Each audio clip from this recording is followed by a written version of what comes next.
Sure. So hi everyone, I'm Barak Singer. I'm the CEO of the Trendlines Incubator in Israel. I'm pleased to welcome everyone to the first Trendlines medical webinar. It is the first medical event out of series of webinars that we will hold over the next year. Our topic for today is strategic investment and collaboration, an area that we at Trendline highly involved with, and we look forward for the insight and the discussion today. To you, Andi. Thank you, Barak. So we just want to welcome everyone, all of our guests today from all over the globe, and we're really excited that you can join us. And we have today 3 great panelists, so welcome. Before we start the event, I just want to let everyone know that we are recording the event, so we'll be sending you a link afterwards. And as well, we hope to have time for questions and answers. So please send us your questions at the icon below, the bottom of the screen, questions and answers. Thanks. So we have with us today Boris Hofmann. Boris is a Senior Vice President of B. Braun, and Boris is speaking to us today from Germany. As well, we have Tamir Meiri. Tamir is a Senior Manager from Johnson & Johnson Investment Innovation, and Tamir is joining us today from Israel. And we have Todd Dollinger, the CEO and Chairman of the Trendlines Group from Israel. So I'd like to begin by asking each of our panelists to introduce themselves, the company, and to tell us a little about the role. Boris, would you like to begin, please? Yes, I'm happy to. Thank you for the introduction. So my name is Boris Hofmann, as mentioned already. I am responsible within B. Braun for the B. Braun Innovation Hub, which is the center that works with startups, does investments, scouts for opportunities. And I'm a biologist by training. I did my PhD in biophysics and entered Aesculap or came to Aesculap in 2011. I started as a application specialist in neurosurgery, and with that more and more transformed into corporations with startups. Those of you who know B. Braun know that we haven't done a lot of investments like 10 years ago, and it has increased. And it was always the work to open B. Braun to the outside, because there's so many good innovation done outside of B. Braun that could suit our needs and opportunities, or needs and could be an opportunity. So that I was fighting hard to open a bit more, and with that I became responsible for this position.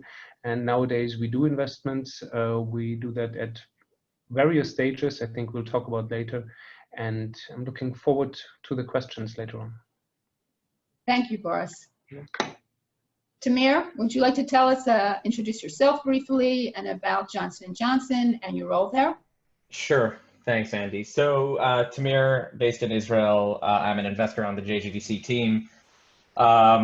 Folks who know J&J, we're the largest healthcare company in the world, covering 3 main sectors, pharma, med devices, and consumer. Our investments are strategic. So essentially that means we need to have support from one of the operating companies at J&J to invest in a company, but not just invest. When we do invest, we should have some sort of an onboarding strategy set in place for the investment. And onboarding could be anywhere between a full company acquisition, an asset acquisition, a license agreement, or even a marketing agreement down the road in a specific milestone, be it commercial, clinical, or anything else. We have been very active in Israel. We've had several portfolio companies, majority of them are medical devices.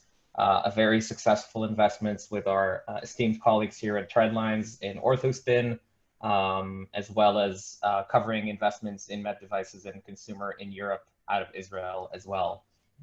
For myself, I am based in Israel, as I said, married, 2 children, 4 and 2, which may knock on the door at any given moment. And my background is biomedical engineering, physical chemistry, and an MBA. Okay, thank you, Tamir, and we look forward to seeing your family if they should pop in. Not a problem. Todd, would you like to tell us about Trendlines and a little about yourself and our mission statement? Sure, Andi. Thanks very much. Boris and Tamir, it's great to be with you guys today. Two old friends. We've invested together So it's great to be together to share some thoughts with our audience today. So I'm the Chairman and CEO of the Trendlines Group. We are a mission-based investment company. We invest to create and develop companies to improve the human condition. And the way we develop that concept is we invest only in the life sciences. And specifically, we invest in medical devices and agri-food technologies. Medical devices is our largest area. We have some 55 companies in our investment portfolio today, about 30 of which are medical device companies. We invest today in only 2 countries, in Israel and Singapore, and we invest through our incubators in these countries, as well as investing through the venture funds in which we are the general partner. And that's what's brought us together. We've done several investments with Boris and B. Braun, and we have a great investment with Tamir and our friends at JJDC that is all developing very nicely. And B. Braun has also, it should be said, has acquired a company from us and is actually an investor in the Trendlines Group. We are a publicly traded company, just like Johnson & Johnson, only a little bit smaller, and we're traded in Singapore. And unlike B. Braun, which is an incredible story, it's a family-owned company, completely controlled by the family, and is, I think, some 175 years old or so. So really an astonishing story. So thanks, guys. Very much appreciate your being here. And Andi and Barak and Yehuda, thanks for getting everything organized for us today. Okay, thank you, Todd. I'd like to now go back to Tamir. Tamir, you began to mention some of the fields that Johnson & Johnson invests in. Can you tell us over the past 6 months if there's any change in the investment strategy due to the current situation? And I guess the most important question is, are you guys still making investments? Yeah, so I think it's a great question, Andi, and I think a lot of folks on the line, and Boris here, and Todd as well, and Barak can definitely attest to that. It's definitely a bit more challenging to do new investments. Even in Israel, I'll say that, despite Israelis not necessarily listening to all of the restrictions and finding ways to bypass them, the restrictions of not meeting face-to-face, which is a major characteristic of making investments, is making it a lot more difficult. That being said, we are all on a Zoom call today, and it is a very nice tool that we have at our discretion. So we have had the pleasure of using this over the course of several potential new investments and follow-on investments that we've done in existing companies, not just in Israel, but also in Europe and the US.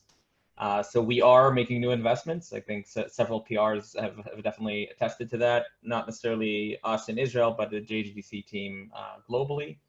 But I'll say that there are sort of ways to go over the challenges and make sure that you're somewhat mitigating those in terms of progressing the diligence processes and negotiations to make sure that you end up closing, mindful of people's attention span being on 4 to 5 hour Zoom calls.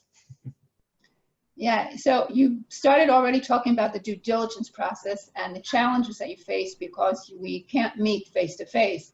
Are there additional challenges during the due diligence process that you've uncovered during the 6 months, in addition to the inability to form a chemistry with the team, which is probably an important thing for investors? So I think a chemistry question is a very good one because, generally when we diligence a company, be it in Israel, Europe, or anywhere else, what we usually do is spend a very concentrated amount of time, so 2 or 3 days in a full-fledged diligence process, sometimes including colleagues from the various opcos coming to Israel or Europe to help with the technical aspects of things.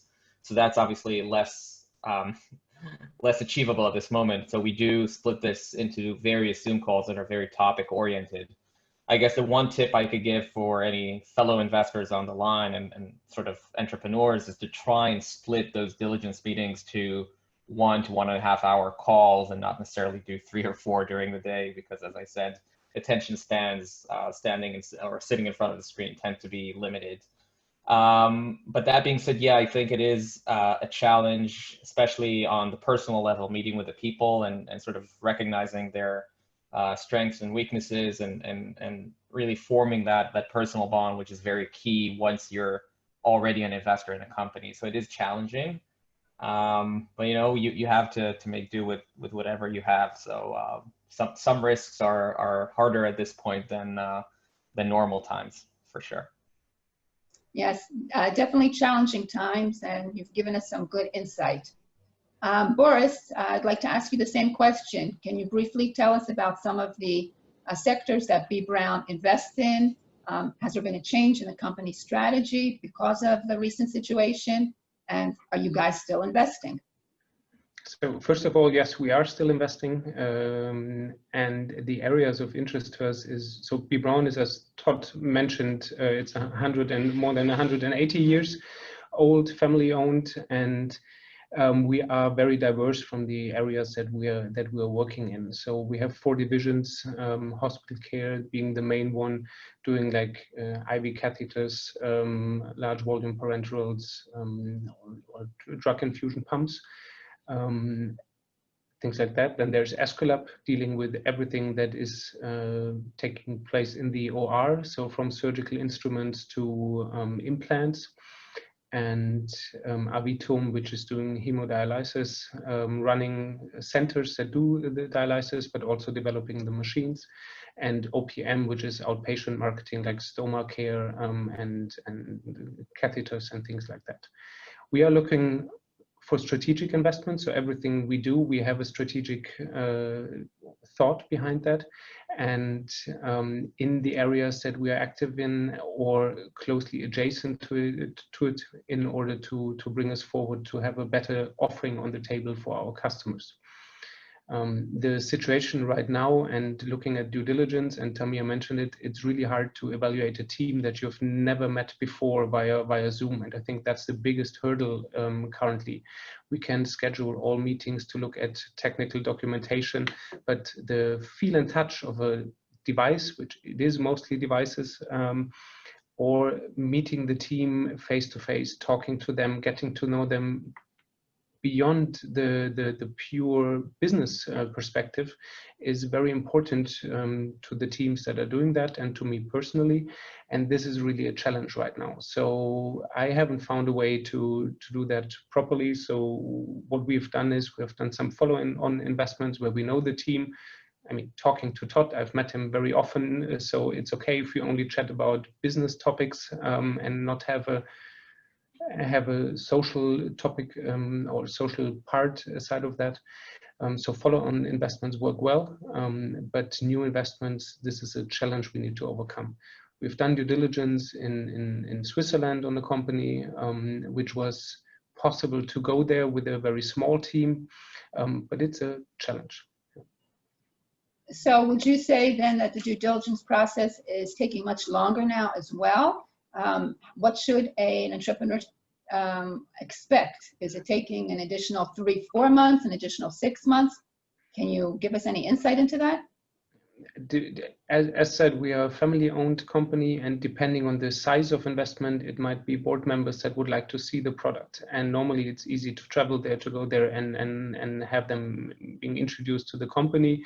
This now has all happens now via Teams meetings or Zoom meetings, which might shorten the process, but the level of confidence in an investment is harder to achieve.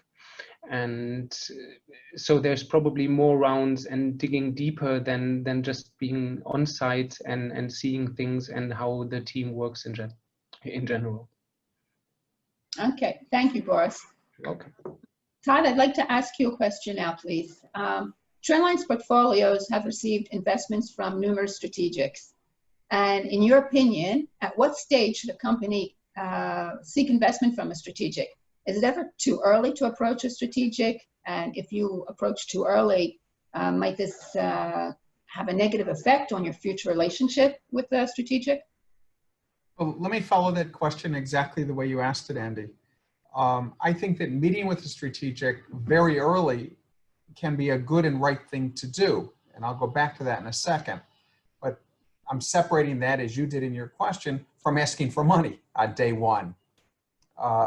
I'm a big fan of getting out and talking to people, you know, like in the old days when we used to travel, and being in front of people to get to meet and to talk about things. I'm a big fan of seeing a very early stage company meeting with a major company, talking about what they're doing and asking them what they're doing in this field and what their thoughts are. I think we're all busy people, but we appreciate being consulted. And I think it's a really good way to begin to build a relationship. We heard Boris talk about the fact that this is a relationship issue with investing, and it absolutely is. One of the principal reasons we see investments not happening is because the people can't get together, and there's a real concern. I'm supposed to be working with these guys for the next 5 years, 10 years. How's that going to work out? It's a reason that deals don't happen. So I'm all in favor of getting together very early, but there's something that must be done to do for that to happen. And that's that the people presenting the startup, they need to know why they're there. And it better not be to ask for money when the company's 3 months old. But to be there and talk about what they're doing and asking questions about what B. Braun or what J&J are doing and how they see things, I think that can be just great. So I'm a big fan of it. We hear companies talking about wanting to be in stealth mode. I'm not a fan of that. You certainly can be talking about the field that you're in. You don't have to give away all of your secrets. You don't have to hand over your drafts of the patents that you're going to be writing. You need to manage the process. And generally, in my experience, even very large companies, they're happy to spend some time talking about what's going on. And J&J is I think the second largest, just barely, second largest medical device company in the world. And my impression is, and Tamir can speak to this, is that he's happy to meet with folks and talk to them about what's going on. And B. Braun at some $8 billion or so, I think, in revenues, not a small company either. But they're out there talking to people, attending conferences, because they want to hear what's going on in the market too. So the short answer is, yeah, I'm a big fan of getting out and talking to people early, but knowing why you're there and knowing what you want to talk about. Okay, that's great insight, Todd. Everyone, just go out and start talking to people, but be prepared when you do it. So let's talk a little about post-investment now. Besides taking a seat on the board, what else can a strategic partner offer the young companies? And how much time do you spend with the companies once you make an investment? Are you speaking with them on a monthly, a quarterly basis? Boris, would you like to address that first? Yeah, sure. I'm happy to. So that depends on the company. If there is a very clear way forward and they are just ticking boxes on the way to registration, it's probably less that we talk to each other than it's monthly, maybe just to get an update. But I personally think it's very important to be highly involved and to act as a counterpart in discussions. So I think we have, looking at the company, and J&J is the same, we have so much experience with markets, with pricing, with strategies on how to sell things, with R&D. And if we do an investment into a company, we want it to succeed.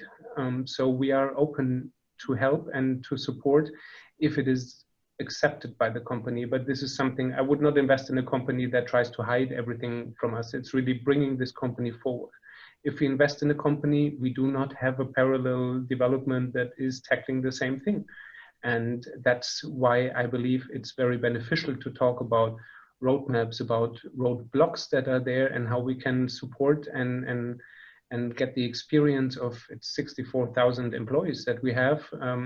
One of them for sure has a good answer on what you're searching for. And we can direct these conversations, and we are open to do so. And this is one reason for the investment, is really to see how is this company moving forward, how is this device or the solution being accepted in the marketplace. And if we know that, the likelihood of having an even closer relationship is getting higher. So I think it's beneficial for both parties to talk, and we do that as much as needed. So it's not that we only have half an hour per week for consulting. No, we do that more than that. Okay, that's great to know that there's cooperation between you and the company. Tamir, would you like to give us your insight on that? How much is involved? Sure. So I think, sort of following Boris's point, right, it's very case-by-case specific. After the investment, the relationship is sort of a two-way street. The company has to disclose whatever it feels comfortable, as well as J&J, vice versa. And at least my experience has been with, most of these companies, and regardless if it's in orthopedics, general surgery, or any other sort of field, is the more the company is open to discussing any topic at that point, it's very beneficial to the company from a J&J perspective and vice versa. It's a very cross-pollinating scenario where J&J is learning about new technologies and necessarily transformational that we don't obviously have internally in terms of capabilities, and the company can learn a lot from J&J on anything other than the pure R&D aspects of things. So anything from pricing, as Boris mentioned, regulatory pathway, clinical trial design. In some cases, if this is a platform, we would potentially provide access to IP or know-how. So it really is a beneficial relationship that we're after for both sides. So my approach to that is be as open as possible, and you'll probably get the most reward from that as well, even if acquisition is not necessarily the end result. Okay, thanks. So again, it goes back to cooperation and communication, keeping the channels open. So Todd, from Trendline's experience with its portfolio companies, can you tell us how the companies have benefited from investments from strategics? And in addition, I'm sure they faced many challenges. So can you also discuss some of the challenges that they may need to deal with? They're small companies, they might be only 2 or 3 people in a startup. So how do they deal with the big guys? So first of all, you're right that there are many challenges. I don't think that we've ever had an investment in a company where there weren't points at which the company could have failed over this issue, over that issue. So that gets us right back to Tamir's point, which is, I think it's very rare that you actually really need to keep a secret. First of all, if they invested in you, you've signed some sort of agreement that has some sort of confidentiality statement in it. And yes, there may be some things you're less comfortable talking about, but talk about the problems. The best benefits you're going to get is when you're open about your problems. We've had a very good run with a company that Johnson & Johnson invested in, OrthoSpin. Tamir referred to it earlier. There haven't been any great crises in this company, which actually makes it a little unusual. And that's because our biggest crisis was before J&J invested. We did have some early significant challenges with the development process, and we had to make some very big changes. In fact, the technology is very different today than what was originally brought forward. But it's through openness that you can really achieve something together. J&J is very involved in OrthoSpin. We've had tremendous contributions from their regulatory staff, from reimbursement discussions, even from sourcing. I can't imagine how many hours J&J has invested in working with this company. And fortunately, we have a CEO and a chairman in the company who are very open to it. And it's one of our challenges as members of the boards of directors, and Boris and Tamir and I together, I can't imagine the total number of boards we sit on, but providing direction from the board that says, we want to work together, we want to get the greatest advantage from this, means being open about issues.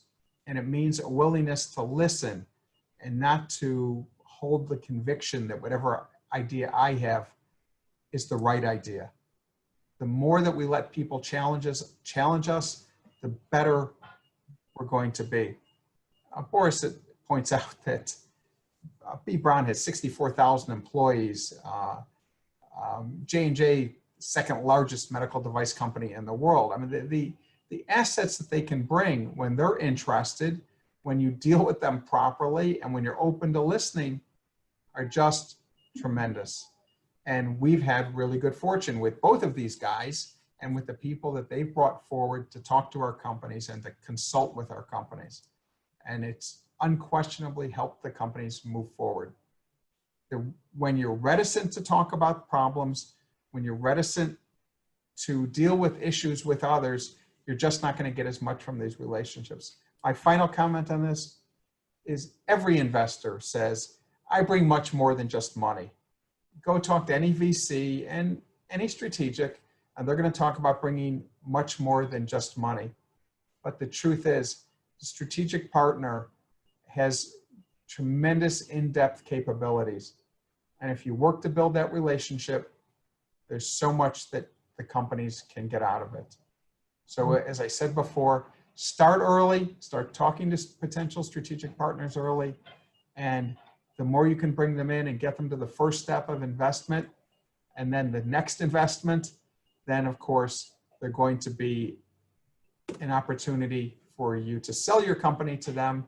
And after all, we are investors. And at some point, we're looking for either taking companies public or selling them to our partners. Thanks, Todd. So it's all about building relationships and keeping the channels open and listening. I'd like to direct this question to Boris and Tamir now.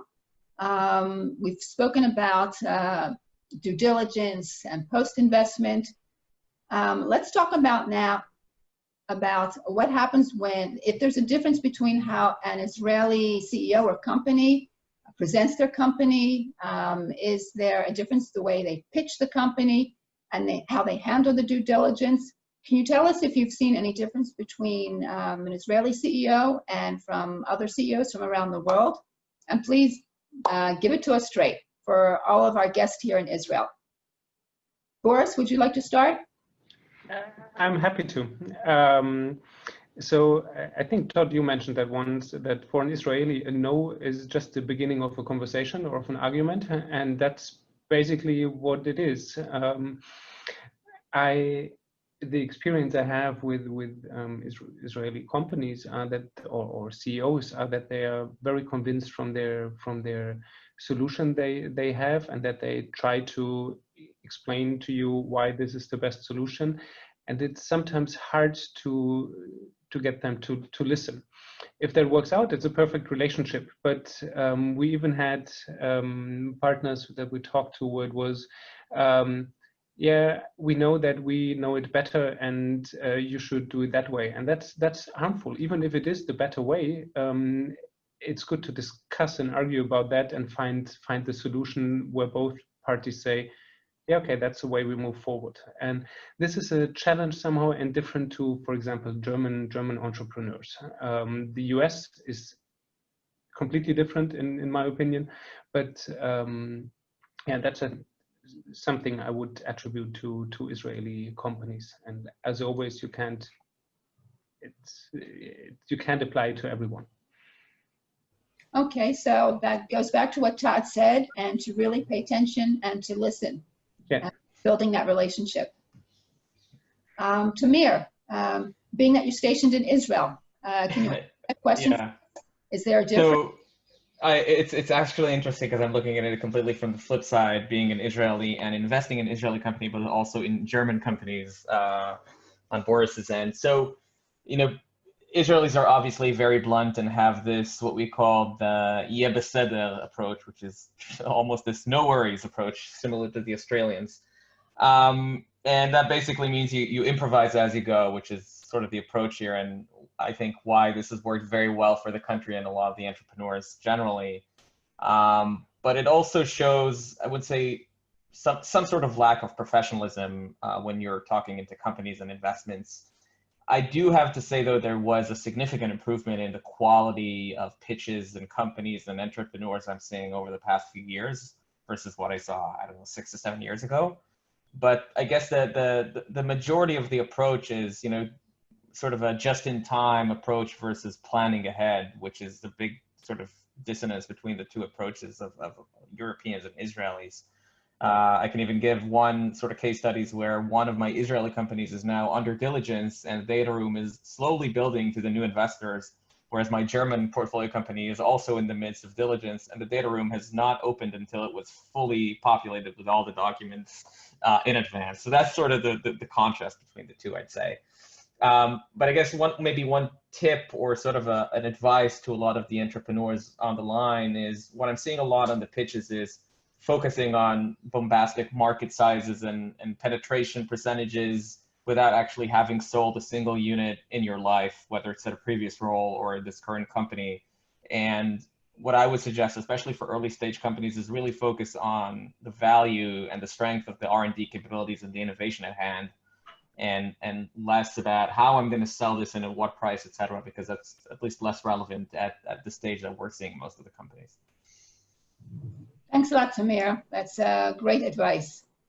So before I pass the mic over to Barak, because we still have some time for questions and answers, I just want to let everyone know in the audience that, as Barak mentioned, this is a series, and we hope to do the next webinar sometime in December, and we'll be speaking to venture capitalists. So I'm going to hand now the mic over to Barak, and let's open it up to some questions and answers. Okay, so first of all the audience is welcome to post a question in the Q&A area in the Zoom. So first question to both of you, Tamir and Boris, and maybe switching gears a bit to the M&A side. We spoke a lot today about investment. So what's your view about, medical devices M&A these days? Do you see the market going more to revenue stage acquisition, early stage? It will be interesting for the audience to know, the general view, and if you have anything, specific about your companies.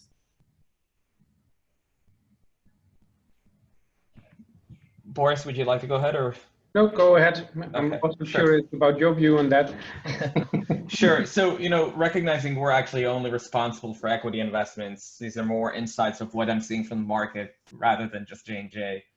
I'd say general, not just for med devices, but also the digital health and telemedicine. We're seeing more focus on profitable companies rather than growth companies. That's sort of been the more recent focus over COVID days.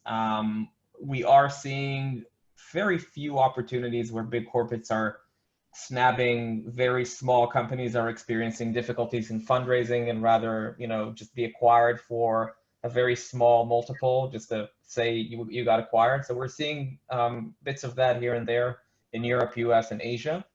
But I'd say at least for J&J, the focus hasn't changed in terms of M&A, right? We're still focusing on making strategic acquisitions to bring in transformational technologies to our various sectors. So I'd say it hasn't changed as much. I can say that the terms in the market have been significantly more aggressive and more towards the acquirers versus the acquirees, but I guess that's a given. Yeah, I believe it's, or what I see is revenue generating companies are more acquired than the early stages. From our point of view, as we are a family-owned, non-publicly traded company, I think we have the advantage that we can partner with companies at very early stages, and if there is an interest, also make a plan on how to make a full acquisition in a staged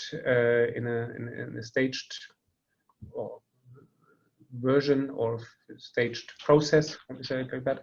And this is something that I haven't seen very often in the market, especially not from publicly traded companies. And I think that's an advantage to us because we can go that or take that risk in early stage companies and really plan on how to acquire them over time. It's also a good thing for the people working there or the shareholders, because the upside is maybe not as high as an exit if it's at the very end with revenue generating, but you have a partnership in place for the time, you have funding secured over time, and maybe a bit lower of an exit price is a good thing to take there. Okay, and another question from the audience is about what kind of channels you usually look for deals. I guess it means that Are you always sourcing by yourself? Do you work a lot and get deals from investment bankers? I think this question can be addressed, by both Tamir or Boris, and also Todd, because you work a lot with our portfolio companies. So, your recommendation about, there is always a question about approaching directly or using some advisors or connections. So maybe I start this time, Tamir. So for us, Trendlines is one source it's our foot on the ground in Israel. We don't have any representation in Israel, so we talk to them a lot. So we see what's happening there and what they are doing. We are invested in venture capital funds, having access to the deal flow. One example is the High Tech Founders Fund in Germany. It's the biggest seed investor probably in Europe, I guess. And so we get their deal flow as well. We get direct deal flow from companies approaching us because they believe they have a fitting product to our offering. And we also get addressed by M&A advisors or whatever. This is the most critical deal flow, I think, because it's always just to see whether there's an interest. You need to have an NDA, you have whatever. So much documentation just to see, not of interest. And normally this is not the way I personally prefer. But we also do active scouting, which has the best chance of succeeding if we are searching for a strategic field or within a strategic field for some supplement there. So we do really active scouting for topics. So wherever it comes from, it's important to have the deal flow and to see everything that is there. Yeah, and I think I share a lot of what Boris mentioned. I guess the benefit of being a big corporate, and I think J&J specifically having a huge external innovation arm, is very much being out there. So we have the benefit of a lot of the deal flow actually just coming to us versus us necessarily hunting for it. So I'd say it's about a 60 to 40% split for us. And with regards to the 40, it's a mix, right? So specifically in Israel, it's a small country, so we have very good connections with our fellow friends at the incubators, as well as the tech transfers in the hospitals and academia. Sometimes there would come a sort of landscaping exercise from one of our businesses saying, we're listening and looking for technologies in a specific area. So please help us searching for those companies and try and drill down to a specific subset of those, and then consider one for investments. And sometimes we would do something we're already doing right now in certain territories. Obviously in Israel, it's easier, is do what we call a call for proposals, where we have a topic or a technology we're interested in, and then reach out to various academic institutes and see if they have any technologies or researchers on the shelf in that field, and then try and build something from that as well. But I guess for most of the corporates, it's sort of a split between inbound and outbound in terms of deals. I'll just add a little something to the comments here. For all of us as investors, deal flow, a phrase that's been used here, is of critical importance. At Trendlines, we have full-time people working on deal flow, identifying opportunities, whether it's looking at universities and other research institutions or speaking with entrepreneurs. This is critical to our success, is identifying right opportunities for investment. And it's the same for large companies as well, just at a different level. More and more, this has been going on for some time, we see that the large companies want to invest in things that are or acquire opportunities that are more mature. A phrase you hear from the public companies is they want something that's accretive to earnings. They want something that's already actually going to make a profit for them, because the public companies in particular are very concerned about how their financials look from quarter to quarter. Boris has the privilege of having more freedom in those areas. It's just, he's got a board that has to make their decisions, but they don't report publicly. Which, by the way, if you want to know more about B. Braun, though, they do actually put out an annual report that is not very unlike what you would see from a public company. But a key comment that I'd like to share with all the entrepreneurs out there who are thinking about, should I talk to Boris or Tamir or someone else? Remember, these are people who have the jobs of talking to you. They probably want to hear from you. once again, I suggest though you take a few minutes and take a look at what areas a company invests in before you contact them. Now, the fact that what you're doing isn't exactly aligned with what you see on their website, it doesn't mean you shouldn't drop them a note, because they're always expanding into new areas. But take for a fact that it's unlikely that if you're pitching an area that they're not already in, it's unlikely that they're going to be interested. But a quick note that's simple and to the point and isn't filled with 6 files, it may get you a quick response from someone that says, yeah, let's talk a little, send me a little more, let's execute an NDA. Don't fill their mailbox with a bunch of stuff, make it really short and to the point, and then they have a chance to respond quickly saying, you know, it's just not our area, or hey, yeah, let's schedule a quick call and let me learn a little more. So reach out. And I would add one last thought. When it comes to raising money, I see nothing wrong with using finders and bankers. But when it comes to creating relationships with strategics, I think generally, and Tamir or Boris may want to say something different, but I'm going to say generally, reach out on your own and be to the point. And because as we talked about at the very beginning, you want to build a relationship. Not to say a finder can't help on occasion, but good chance you're going to get a response if you send a note to these guys. Yeah, I second that, Todd, and I can add that my approach, as long as it's sort of in the field that we're active in, other than, you know, sending something that's completely left the field, I'd rather know about something very early and follow up on it, you know, over the years until it's really relevant than not know about it and have it sort of in the hands of our competitors at the end of the day. Yeah, Tamir, a follow-up question to what you said. I don't know if you have the statistics, but if you look at, you know, J&J Investment and you invest heavily, not only in Israel, in Europe and in the US, around the world, would you say that most of the investors are companies that you met, followed for several years and then made the investment, or you see more like an opportunity landed and you do a deal in half a year?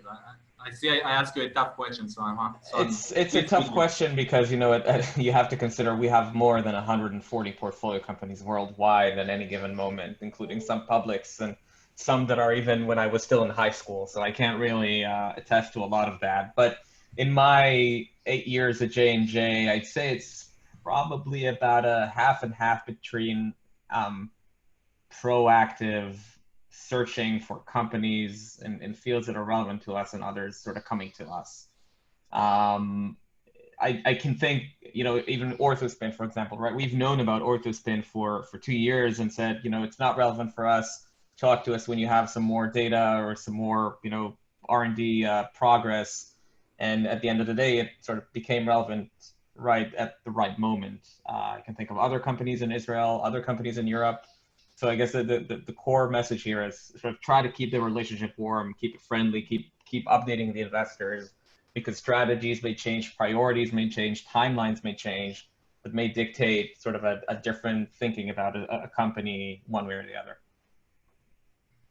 And a question for Boris, when B. Braun makes investment, are there any typical rules? For example, can you lead a transaction, or would you prefer to join a VC? Would you ask for certain percentage in the company or certain rights, or is it more like case by case? It is absolutely case by case, and depending on what stage the company is at. I mean, there's given restrictions. If they had investments by VCs already, we will clearly stick to the common rules of venture capital investment and not ask for some weird rights that others might ask for. But if it's at a very early stage, we are even open for any other construct that is possible and brings a good situation for both partners. So we are always seeking a good situation for the company that we invest in and for ourselves, because just having a good situation for us doesn't bring the company forward. And so it's important to have let's call it win-win situation there, but that's very important to us. But no restrictions whatsoever in what direction. I think having at least above 10% is good for tax reasons and things like that, but we can even go around that in specific cases. Excellent. So,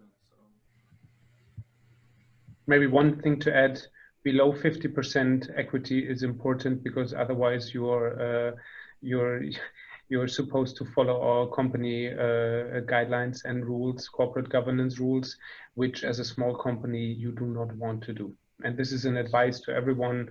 If you partner with a bigger company, look at which governance rules you have to fulfill if you reach certain equity milestones. It's very important because it can kill a company.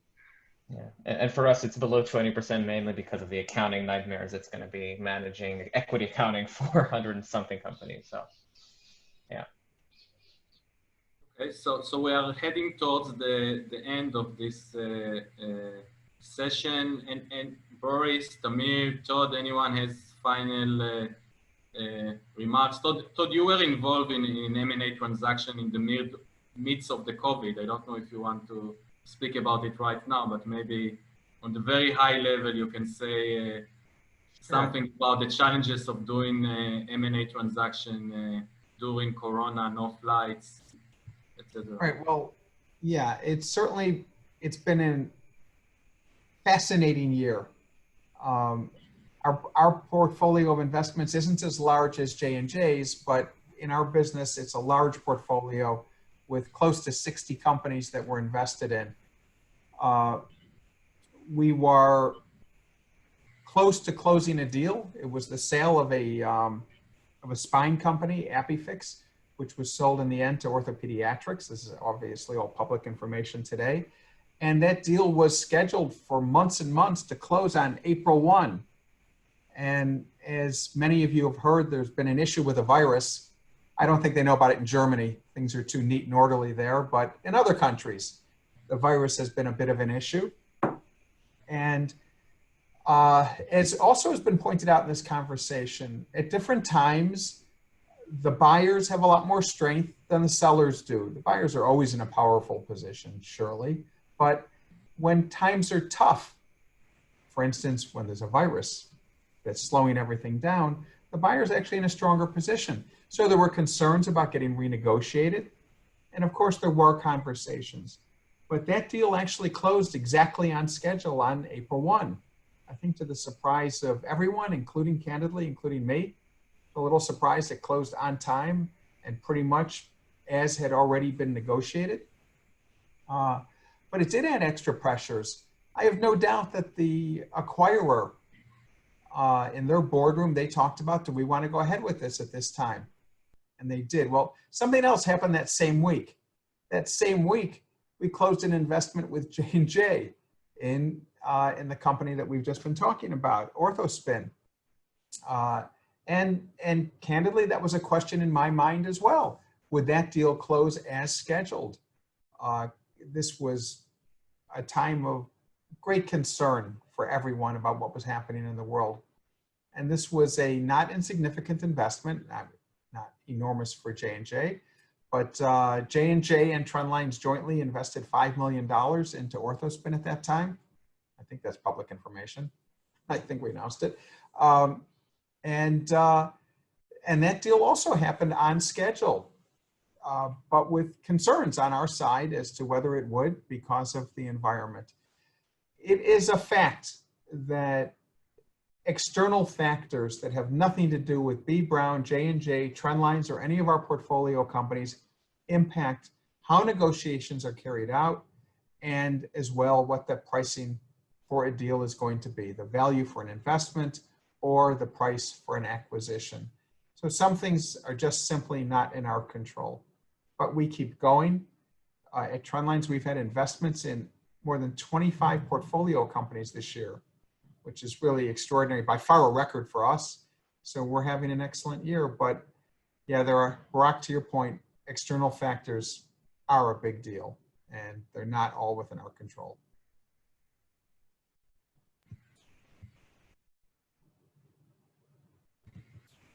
Excellent. So one really final question, and I will ask Tamir. I think you have as much as more than 100 portfolio companies. Do you see in this time, valuations go down? Do you see a new movement because of the difficulties to raise money?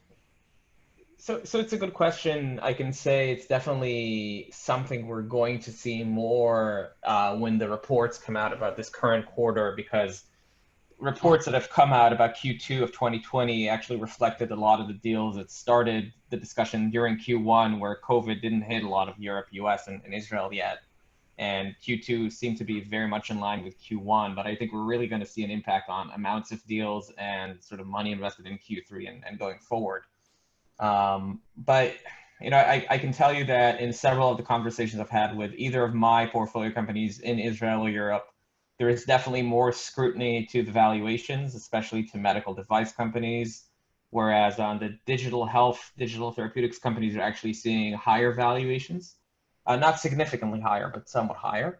There is definitely more aggressive terms on the term sheets coming to the existing companies from new investors. I've seen not just sort of higher fees that they are asking for reimbursement as part of the deal. They're asking for discounts for the next round.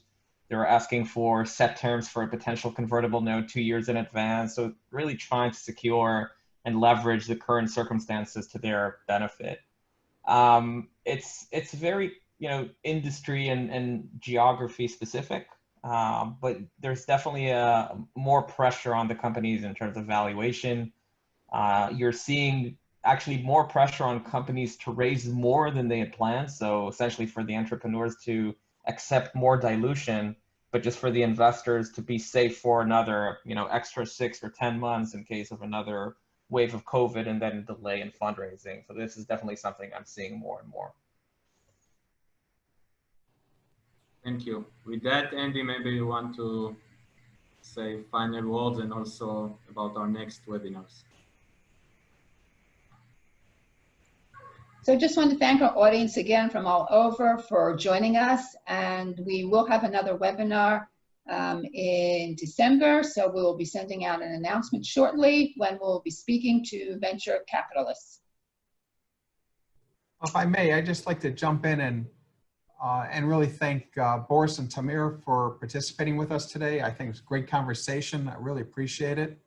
And of course to Barak and Andi and Yehuda for getting all this organized. I see we've had a really nice turnout today, and I hope it's been of value.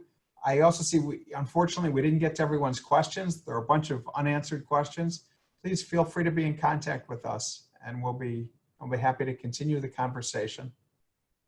And to everyone, Shana Tova, Happy New Year. Thank you for joining us. Shana Tova. Shana Tova. Thank you all. Thanks, everyone. Bye.